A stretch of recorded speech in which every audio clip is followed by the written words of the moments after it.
लेकिन योगी सरकार कान में तेल डाल करके बैठी हुई है,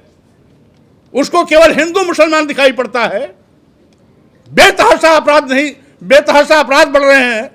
घटनाएं हो रही हैं, बेटियां बलात्कार की शिकार बनाई जा रही हैं, रोज एससी एसटी ओबीसी के किसी न किसी नौजवान की हत्या हो रही है। लेकिन इस गूंगी भरी अंधी सरकार को कुछ भी दिखाई नहीं पड़ रहा है। उत्तर प्रदेश में जिस तरीके से बड़े पैमाने पर जंगलराज है, एनसीआरबी रिपोर्ट के मुताबिक पूरे देश में उत्तर प्रदेश आपराधिक घटनाओं में पहले नंबर पर है, जहां नित्य प्रति बलात्कार की सैकड़ों घटनाएं घटती हैं। गुंडाराज से जनता त्राहि कर रही है, कानून व्यवस्था ध्वस्त हो चुकी है। इसके साथ ही साथ सरकार की गलत नीतियों के चलते देश का करोड़ों नौजवान बेरोजगार हो गया है। आज नौकरी के नाम पर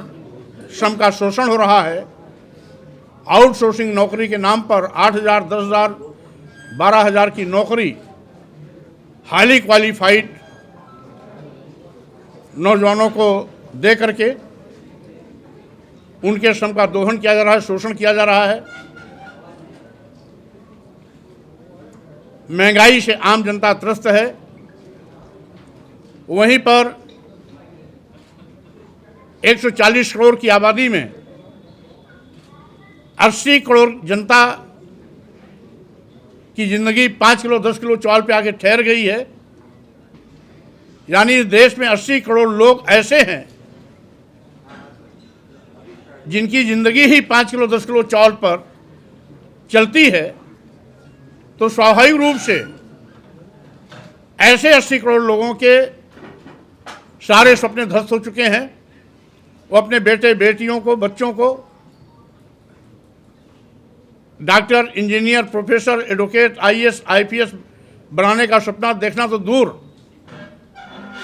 शिक्षा भी नहीं दिला सकते हैं। शिक्षा का भी व्यवसायीकरण कर दिया गया है। उत्तर प्रदेश जैसे बड़े प्रदेश में जहां 27,000 प्राथमिक विद्यालय बंद हो गए, इससे स्पष्ट होता है कि उत्तर प्रदेश सरकार ग्रामीण शिक्षा खत्म करने पर आमादा है और महंगी शिक्षा के माध्यम से गांव, किसान, गरीब, मजदूर के बेटे बेटियों को उच्च शिक्षा से वंचित किए जाने की साजिश की जा रही है। साथ ही साथ कृषि प्रधान इस देश और प्रदेश में किसान दर दर लाभकारी मूल्य देने का वादा करने के बावजूद भी आज तक लाभकारी मूल्य नहीं दिया। और साथ ही साथ न्यूनतम समर्थन मूल्य की घोषणा भी सरकार नहीं कर रही है। 3.5 साल से लगातार धरना देने के बावजूद भी, जिसमें 800 से ज़्यादा किसान शहीद भी हो गए, उसके बावजूद बड़ी लंबी चौड़ी बात करने वाले, जुबान अन्नदाता कह के खुश करने वाले सत्ता में बैठे हुए प्रधानमंत्री और मुख्यमंत्री किसानों की एक भी नहीं सुन रहे हैं। विशेष रूप से भारतीय संविधान की कसम खा करके सत्ता में बैठने वाले, संवैधानिक पदों को सुशोभित करने वाले आज खुद संविधान की धज्जियां उड़ा रहे हैं। संविधान प्रदत्त अनुसूचित जाति, अनुसूचित जनजाति, पिछड़े वर्गों का आरक्षण शून्य निष्प्रभावी कर रहे हैं। इसके साथ ही साथ सामान्य मेरिट से भी ज़्यादा मेरिट पाने वाले, मेरिट पे आने वाले एससी, एसटी, ओबीसी के छात्रों को या प्रतियोगी छात्रों को इंटरव्यू में नॉट फाउंड सुटेबल कह करके उन्हें वापस कर दे रहे हैं। वहीं पर अल्पसंख्यक समाज में भय और दहशत पैदा कर, धार्मिक उन्माद फैलाकर, परसों में सुल्तानपुर गया था जहां महेंद्र मौर्य एडवोकेट की दिन दहाड़े हत्या हुई। 48 घंटा से ज्यादा बीत जाने के बाद अभी तक कोई गिरफ्तार नहीं हुआ। भारतीय जनता पार्टी की सरकार में जाति विशेष के लोग सत्ता संरक्षण में धार्मिक उन्माद पैदा कर अपराधियों को बचाने के लिए अब पुलिस प्रशासन पर दबाव बनाने की घटिया सोच दिखाना शुरू कर दिए हैं। कौशाम्बी में 8 वर्षीय पाल समाज की बालिका के साथ बलात्कार करने वाला जेल भेजा जाता है, तो ऐसे पुलिस अधिकारियों को सस्पेंड कर दिया जाता है। रेपिस्ट का पिता शर्म के मारे जहर खा लेता है,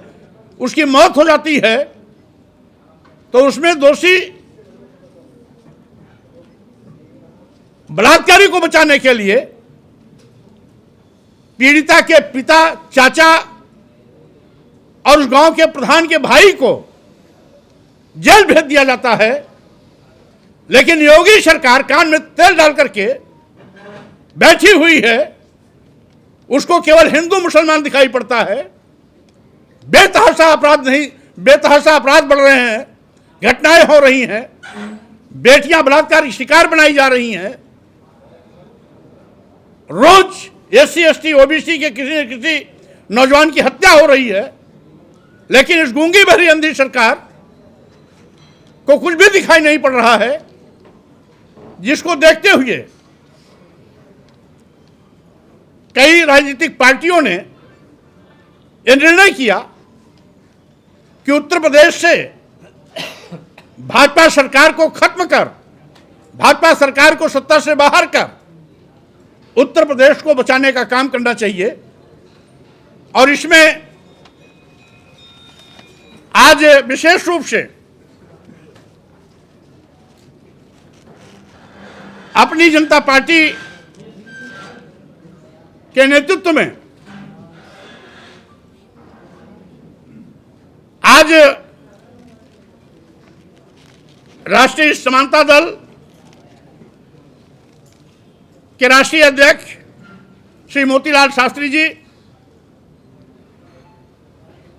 सम्यक पार्टी के राष्ट्रीय अध्यक्ष डॉक्टर राजमणि सुब्बैया एवं संस्थापक IS तपेंद्र जी, जन सेवा दल के राष्ट्रीय अध्यक्ष Shri Vinesh Thakur ji, political justice party के राष्ट्रीय अध्यक्ष श्री राजेश सिद्धार्थ एवं संस्थापक IPS पूर्व IPS डॉक्टर BP अशोक जी, सर्वलोक हित समाज पार्टी के राष्ट्रीय अध्यक्ष श्री सत्यनारायण मौर्य जी, स्वतंत्र जनता राज पार्टी के राष्ट्रीय अध्यक्ष घनश्याम कोरी जी, सबका दल यूनाइटेड राष्ट्रीय अध्यक्ष प्रमोद लोधी जी, लोकतंत्र सुरक्षा पार्टी के राष्ट्रीय अध्यक्ष राजकुमार सैनी जी के प्रतिनिधि राजपाल सैनी जी के माध्यम से इन्होंने मेरे नेतृत्व में उत्तर प्रदेश की भाजपा सरकार को उखाड़ फेंकने के लिए और 2027 में मेरे नेतृत्व में उत्तर प्रदेश में सरकार बनाने के लिए ये सब एकजुट हो रहे हैं।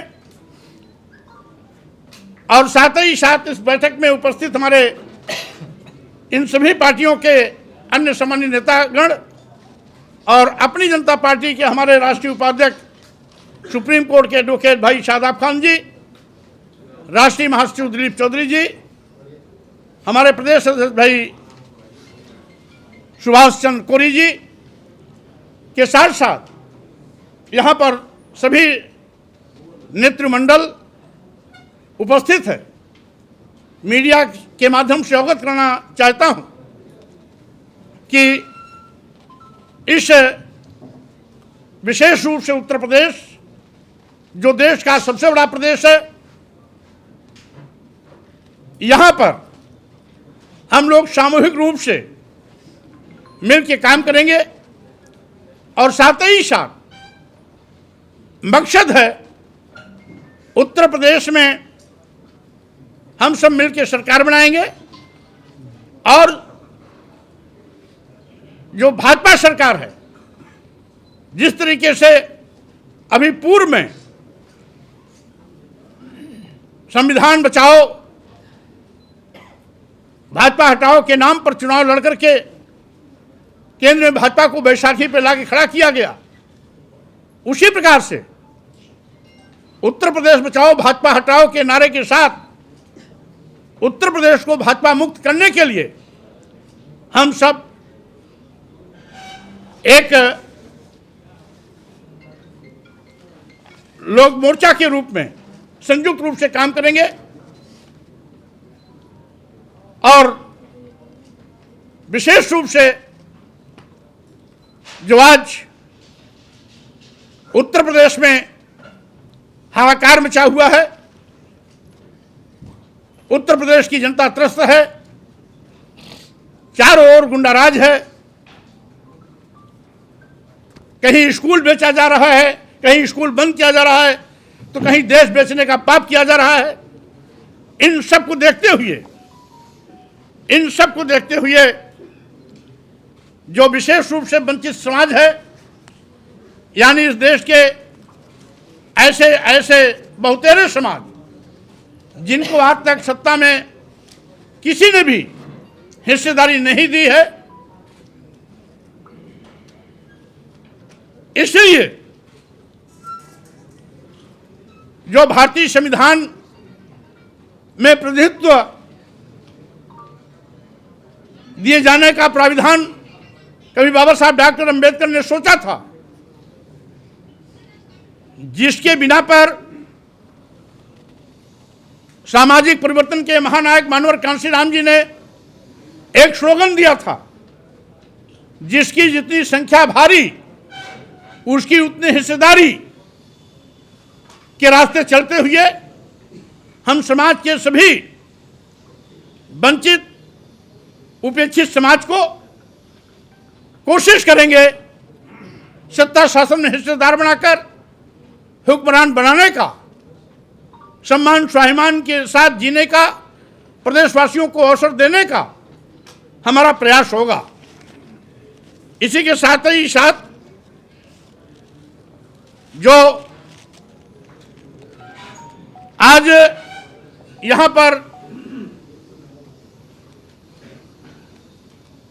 9 पार्टियों के राष्ट्रीय अध्यक्ष और संस्थापक यहाँ इकट्ठे हैं, उनको मैं धन्यवाद देता हूँ कि उन्होंने जो कॉमन मुद्दे हैं उस पर एक मत होकर के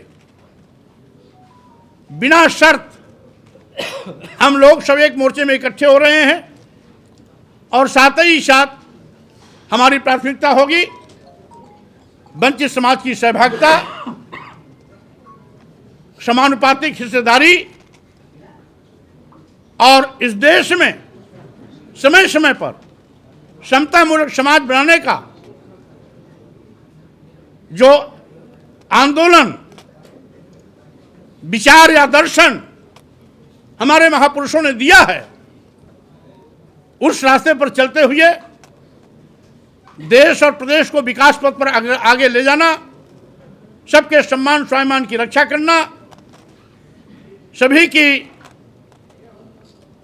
समानुपातिक हिस्सेदारी सुनिश्चित करना आज हमारी प्राथमिकता होगी। इसी के साथ ही साथ एक अन्य निवेदन विशेष रूप से अपनी जनता पार्टी की ओर से है। जैसा कि पूर्व में अलग अलग 4 प्रेस कॉन्फ्रेंस के माध्यम से मैं सभी चरणों के दौरों का विवरण अलग से आपके पास रखता रहा हूं। कल से मेरा 5वें चरण का दौरा लखनऊ मंडल का होगा, जिसकी शुरुआत 13 तारीख उन्नाव, 14 तारीख हरदोई, 15 तारीख लखीमपुर खीरी और 16 तारीख सीतापुर, 18 तारीख बाराबंकी होते हुए हम लखनऊ वापसी करेंगे। इसलिए हमने पूर्व की बात इस बार भी आपके संज्ञान में देते हुए कहना चाहता हूं कि जिस तरीके से अभी जिन समस्याओं का मैंने उल्लेख किया, उन्हीं समस्याओं को लेकर के भाजपा सरकार को उखाड़ फेंकने के लिए मेरा लगातार प्रदेश व्यापी भ्रमण का अभियान चल रहा है। वो कल से लखनऊ मंडल के दौरे पर रहेगा। हमारे मुद्दे वही रहेंगे जो पहले से थे। आगे हमारे अब संयुक्त भी कार्यक्रम होंगे। सभी पार्टियां अपने अपने स्तर से काम करेंगी ही करेंगी, लेकिन गाहे बेगाहे आवश्यकता अनुसार हम लोग संयुक्त कार्यक्रम भी रूपरेखा तय करके करेंगे। इन्हीं शब्दों के साथ में मैं सभी मीडिया बंधुओं को बहुत धन्यवाद देता हूं कि अल्प सूचना पर आप सभी लोग यहां पर उपस्थित हुए। सभी इलेक्ट्रॉनिक मीडिया, प्रिंट मीडिया के साथियों को मैं बहुत धन्यवाद देता हूं।